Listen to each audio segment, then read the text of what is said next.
कर्मा के साथ बुशरा के गांव में आवश्यक जांच पड़ताल करने के बाद शार्दुल शाह देर रात गए अपने घर लौटा। वो सीधा अपने कमरे में गया, जहां उसने देखा कि शिजा बिस्तर पर लेटी हुई थी और उसकी आंखें बंद थी। शार्दुल को लगा कि शिजा सो रही है और वो अपने कपड़े बदलने के लिए गुसलखाने में चला गया। नहाकर एक तौलिया लपेटे हुए जब वो बाहर आया तो उसने शिजा को जागते हुए पकड़ लिया और उन दोनों की बातचीत शुरू हो गई। शार्दुल से शिजा को पता लगा कि काली चुड़ैल बुशरा चुड़ैल शिकारी नबील से बचकर भाग निकली थी, लेकिन शार्दुल ने बातचीत के बीच में महसूस किया कि शिजा की परेशानी की वजह केवल बुशरा के लिए फिक्र ही नहीं थी, बल्कि कुछ और भी था जो उसे बहुत परेशान कर रहा था। शार्दुल ने जोर देकर उससे पूछा तो शिजा ने उसे बताया कि उसने अपनी बचपन की एक घटना को सपने के रूप में देखा, जहां उसके माता पिता उसके साथ थे और उसकी उम्र लगभग 7 वर्ष की थी। इस सपने के मुताबिक शिजा की मां को यह पता था कि उसके पिता एक सफेद चुड़ैल थे, लेकिन उसके पिता इस बात से पूरी तरह से अनजान थे कि उसकी मां एक काली चुड़ैल थी। शिजा को परेशानी इस बात से भी थी कि उसे जागने पर अपने अतीत में जाने पर ऐसा कोई किस्सा या घटना याद नहीं आ रही थी जब उसने अपने बाबा को देखा हो, बल्कि उसकी मां ने तो उसे यही बताया था कि जब वो एक बहुत छोटी गोदी में खेलने वाली बच्ची थी, तभी उसके पिता उसे और उसकी मां को छोड़कर कहीं दूर चले गए थे और फिर उनकी मृत्यु की खबर आई थी। शार्दुल सोचने लगा कि ऐसा किस वजह से हो रहा था। क्या शिजा की खोई हुई याददाश्त वापस आ रही थी? लेकिन ऐसा अचानक कैसे हो रहा था? फिर उसे याद आया कि बुशरा ने तारों की इशारों के बारे में बताया था, यानी कि आसमान के तारों में कोई हलचल हुई थी जिसकी वजह से कुछ लोगों को कुछ नायाब तोहफे मिले थे, जिनमें कुछ कमाल की शक्तियां शामिल थीं। उसने सोचा कि शायद इसी वजह से शिजा की याददाश्त के खोए हुए हिस्से वापस आने लगे थे। शिजा की तरफ देखते हुए उसने सवाल किया, मुझे जरा इत्मीनान से सोचकर बताओ कि तुमने सपने में क्या क्या देखा। शार्दुल उसके सपने को विस्तार में सुनना चाहता था और ये जानना चाहता था कि क्या ये सपना खोई याददाश्त का एक टुकड़ा मात्र था या फिर वाकई कोई महत्वपूर्ण बात शिजा को इस सपने के माध्यम से याद आई थी। शिजा ने अपने दिमाग पर बहुत जोर डाला और फिर जवाब दिया, सपने के मुताबिक मैं लगभग 7 साल की थी। हम अपने गांव से बहुत दूर थे। यहाँ श्यामला में कितनी नदियां हैं। जो इलाका मैंने ख्वाब में देखा वो काफी कुछ श्यामला जैसा ही था। शिजा हैरान थी कि उसने अपने वास्तविक जीवन में कभी उस जगह को नहीं देखा था, ना ही उस जगह के बारे में सुना था। शार्दुल ने उसे बताया कि श्यामला और आसपास के इलाके में बहुत सारी नदियां और झीलें थी। शार्दुल ने उसे और जानकारी देते हुए कहा, जिस गांव में तुम अपनी मां के साथ रहा करती थी वो भी 2 नदियों के बीच में बसा हुआ था। रबी और चुनाव नदियां उस गांव से कुछ दूरी पर अलग अलग दिशाओं में बहती हैं।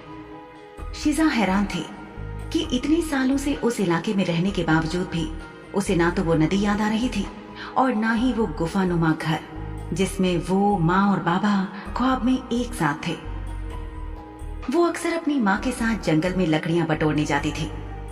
सब्जियां बेचने के लिए भी वो दूर दूर जाया करती थी और रंगमंच में काम करने के लिए भी तो वो दूसरे गांव जाती थी, लेकिन फिर भी उसने कभी कोई नदी या ख्वाब में देखे गए स्थान जैसा कोई इलाका अपनी आंखों से नहीं देखा था। ये बात वाकई परेशान करने वाली थी, क्योंकि अगर उसकी याददाश्त मिटाई भी गई थी तो भी अगर वो इलाका आसपास होता तो कभी तो उस इलाके में वो दोबारा गई होती, मगर ऐसा कुछ भी उसे याद नहीं आया। परेशानी के हाल में उसने शार्दुल को बताया, मुझे ज्यादा कुछ ठीक से याद नहीं है, लेकिन ये मैं पक्के तौर पर यह बता सकती हूँ कि वो इलाका घने जंगल में था और किसी नदी के पास था। और हाँ, मेरे सपने के मुताबिक मेरे बाबा के एक सफेद चुड़ैल होने के बारे में गांव के किसी इंसान को शक हो गया था और उसी ने बाकी लोगों को बाबा के पीछे लगा दिया था।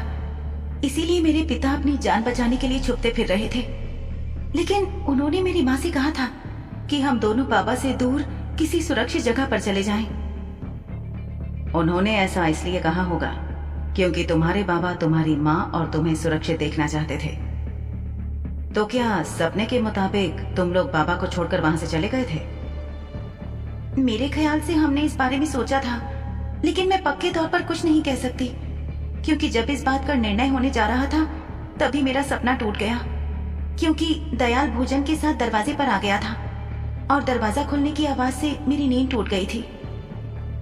उसे परेशान देखकर शार्दुल ने पिघले लहजे में पूछा, तुम ठीक तो हो ना? जवाब में शिजा ने नामे सिर हिला दिया। वो स्पष्ट रूप से बहुत परेशान और खोई खोई दिख रही थी। उसने बेचैन होकर शार्दुल से पूछा, क्या आपको लगता है कि मेरी जो याददाश्त खो गई थी वो टुकड़ों में वापस आ रही है? ये मेरे साथ क्या हो रहा है और क्यों हो रहा है? अब तक मुझे यही लगता था कि जो जीवन मैंने आज तक जिया है उसका एक एक हिस्सा मेरे दिमाग में दर्ज है, लेकिन अब ऐसा लगता है कि जैसे मेरी अब तक की जिंदगी में कुछ खांचे बने हुए हैं जो खाली हैं, और उनमें जो यादें होनी चाहिए थी वो मुझसे जबरदस्ती छीन ली गई या मैंने ही कहीं खो दी, और उनके बिना जिंदगी बहुत उलझन भरी होती जा रही है। मुझे कुछ समझ नहीं आ रहा है। बुशरा ने बताया था कि सितारों ने इस साल अपनी चाल और अपनी गति बदली है, जिसकी वजह से बहुत सारे परिवर्तन हुए हैं। हवा या सितारों की दिशा में परिवर्तन के अपने सिद्धांत हैं जो आम लोगों की समझ से परे हैं। चुड़ैलों ने हमेशा प्रकृति में होने वाले परिवर्तनों में विश्वास किया है। काली चुड़ैल बुशरा का मानना है कि सितारों की इस बदली चाल की वजह से ही कुछ लोगों को जन्म से दिए गए उपहार रूपी अभूतपूर्व शक्तियां प्राप्त हुई हैं। तुम्हारे बारे में भी तो बुशरा ने कहा था कि तुम एक सफेद चुड़ैल हो जो निष्क्रिय थी, क्योंकि तुम्हें ना तो अपने सफेद चुड़ैल होने के बारे में कुछ मालूम था और ना ही अपनी शक्तियों के बारे में। हो सकता है कि तारों की इस चाल की वजह से तुम्हारी वो शक्तियां जागृत हो गई हों जो तुम्हारे पास जन्म से थीं, लेकिन जिनसे तुम पूरी तरह अनजान थी। तुम्हारी ये टुकड़ों में लौटती हुई यादें शायद तारों की उसी चाल का असर है। शिजा ने पूछा, क्या जिन बाकी लोगों को शक्तियां मिली हैं वो सभी चुड़ैले ही हैं? ये बात मैं पूरे यकीन के साथ नहीं कह सकता कि वो सभी के सभी चुड़ैले ही हैं या नहीं, लेकिन हाँ, एक व्यक्ति पर मुझे शक है। शार्दुल ने बहुत सोच समझकर जवाब दिया। किसी आम आदमी ने शायद ऐसी चीजों पर ध्यान न दिया होता, लेकिन शार्दुल शाह एक प्रतिभाशाली पार्षद था और छोटी छोटी चीजें भी उसकी नजरों से बचती नहीं थी। वो स्पष्ट और अवलोकन करके परिवर्तनों का पता लगाने में सक्षम था। उसे उस गोरी लड़की का चेहरा याद आया जिसने जंगल में उस पर हमला किया था। शार्दुल ने अपने दिमाग पर थोड़ा सा जोर डाला तो उसे याद आया कि उसने उस चुड़ैल गोरी लड़की को पार्षद नलिन के आसपास मंडराते देखा था। थोड़ा और सोचने पर उसे याद आया कि जब उसने उस गोरी लड़की को पार्षद नलिन के साथ देखा था तो उस लड़की ने अपने हाथों में दस्ताने पहन रखे थे। यूं तो कई पिशाच और उच्च वर्ग के सांभ्रांत लोग अपने हाथों में दस्ताने पहनते थे, विशेष रूप से शुद्ध खून वाले पिशाच, लेकिन उस लड़की के हाव भाव बहुत अलग थे और उसका दस्ताने पहनने का कारण भी कुछ अलग ही था। वो वहां सबके बीच में घुलने मिलने की बहुत कोशिश कर रही थी, लेकिन फिर भी सबसे अलग थी, और ये अलग होना किसी अच्छे अर्थ में नहीं था। कहने का मतलब था कि उसके बारे में कुछ तो था जो बहुत संदेह पैदा करने वाला था। उस दिन उस लड़की के हाव भाव और उसका रवैया देखकर शार्दुल को लगा था कि उसके बारे में कुछ तो है जो बहुत अलग और अजीब है। इसलिए शार्दुल को उस गोरी लड़की पर उसी दिन शक हो गया था। शार्दुल को उस गोरी लड़की पर शक होने का एक और कारण भी था, और वो ये कि परिषद की मुश्किल परीक्षा को उस लड़की ने एक ही प्रयास में पास कर लिया था। उस खतरनाक परीक्षा में 2 ही लोग जीवित बचे थे, जिनमें से एक वो लड़की थी, जबकि उस परीक्षा में शामिल होने वालों में अच्छे अच्छे ताकतवर पिशाच भी थे जिनकी मृत्यु हो गई थी। शार्दुल संयोग में विश्वास नहीं करता था।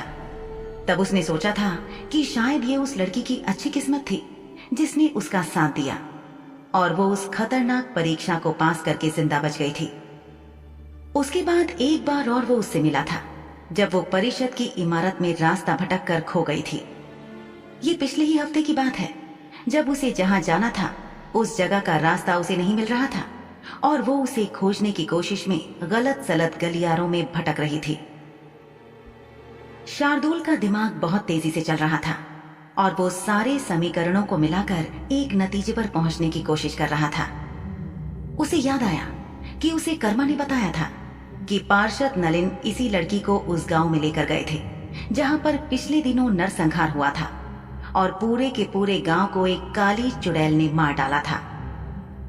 उस गांव और नरसंहार को लेकर अब तक अफवाहों का बाजार गर्म था। ऐसे में पार्षद नलिन का उस गोरी लड़की को उस गांव में लेकर जाना किसी न किसी कारण से तो जरूर था।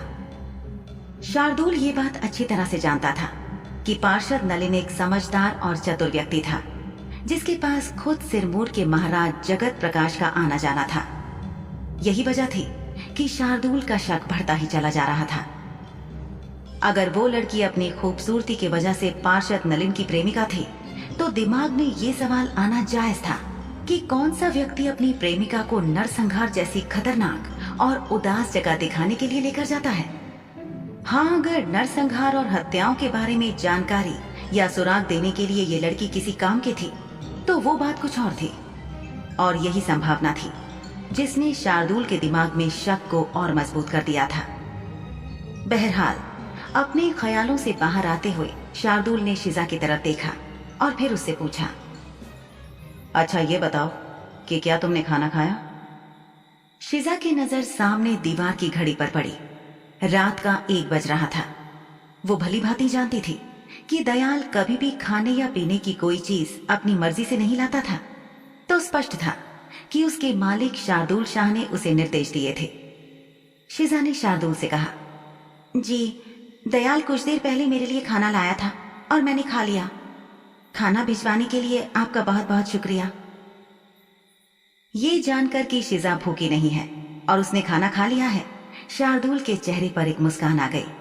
और अब जब शार्दुल को अपने ख्वाब के बारे में सारी बातें बताकर शिजा का मन हल्का हो चुका था तो उसका ध्यान वर्तमान पर गया।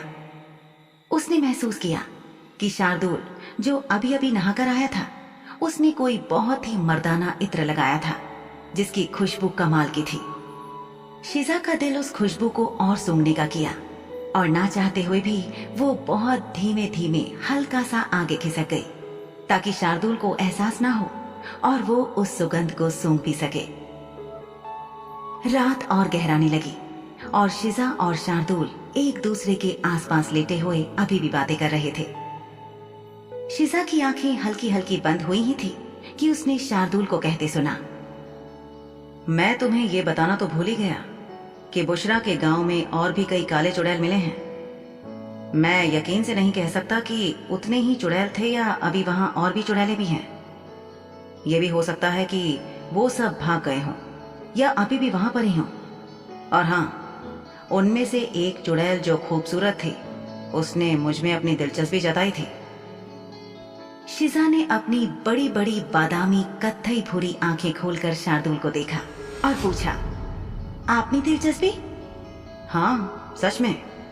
और अगर मैंने ठीक समझा तो वो मेरे साथ काफी छेड़खानी कर रही थी। साफ साफ कहूं तो सीधे सीधे मुझे जता रही थी कि मैं उसे पसंद आ गया हूं। शिजा को बिल्कुल समझ नहीं आया कि उसे इस बात पर क्या प्रतिक्रिया देनी चाहिए। उसने सोचा कि ऐसी हालत में सबसे अच्छा था कि वो खामोश रहे और कुछ ना कहे। उसने ऐसा ही किया और ये जताने की कोशिश की कि उसने बात को ठीक से सुना ही नहीं। लेकिन शार्दुल शाह भी तो शार्दुल शाह था। उसने अपनी नजरें शिजा के चेहरे पर टिका दी। शिजा ज्यादा देर तक उसकी चुभती नजरों का सामना नहीं कर सकी और उसने कहा, हो सकता है कि वो बेचारी तन्हा हो, उसे किसी की जरूरत हो। शार्दुल ने एक भरपूर नजर शिजा पर डाली और पूछा, तो तुम्हारे कहने का मतलब यह है कि मैं आकर्षक नहीं हूं? वो बस तन्हा थी इसलिए उसने मुझ में दिलचस्पी जताई। शिजा ने नजरें चुराते हुए कहा, मैंने ऐसा कब कहा मालिक? तो अब तुम मुझे बताओ कि मैं तुम्हें कैसा लगता हूं? क्या मैं तुम्हें आकर्षक लगता हूं?